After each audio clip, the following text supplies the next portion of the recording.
Hi hello నమస్తే welcome to our channel Radhika lakhs. అందరికీ మహిళా దినోత్సవ శుభాకాంక్షలు అండి. మన భారతదేశ ప్రథమ మహిళ, అఖండ భారతానికి దేశాధ్యక్షురాలైన ద్రౌపది ముర్ము గారు కూడా ఒక మహిళ. ఆ విధంగానే నిర్మలా సీతారామన్ గారు 12 సార్లు బడ్జెట్ ప్రవేశపెట్టి పార్లమెంట్లో తన ఘనతను చాటుకున్నారు. ఆ విధంగానే సునీత విలియమ్స్ గారు స్పేస్లో కొన్ని నెలల పాటు ఉండి ప్రయోగాలు జరిపి తిరిగి భూమికి తిరిగి వచ్చారు.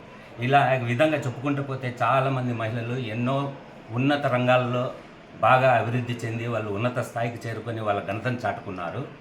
ఆ విధంగానే చివరగా నేను చెప్పేది ఒకటే, మహిళ అంటే సృష్టి, అందం, ఆప్యాయత, శాంతి, భక్తి, పరిమితులు లేని ప్రేమ, కోపం కూడా కాబట్టి చివరగా నేను చెప్పేది, మహిళలు మీకు జోహార్లు. మీరు అన్ని రంగాల్లో మంచి అభివృద్ధి పథంలో ముందుకు పోవాలని ఆశిస్తూ బాయ్. హాయ్ అండి, అందరికీ సోదరీమణులందరికీ మహిళా దిన శుభాకాంక్షలు అండి. మనమందరము, నాతో పాటు మీరు కూడా ఉన్నత స్థాయికి ఎవరు ఏవేది అభిరుచి అనుకొని ముందుకు పోతున్నారో వాటిల్లో అందరూ ముందంజ వేయాలని మనస్ఫూర్తిగా కోరుకుంటున్నాను.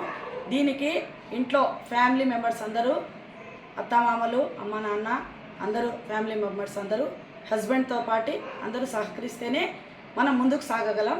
దీనికి వాళ్ళు కూడా మనకు హెల్ప్ చేస్తారని అనుకుంటున్నాను. Boy friends.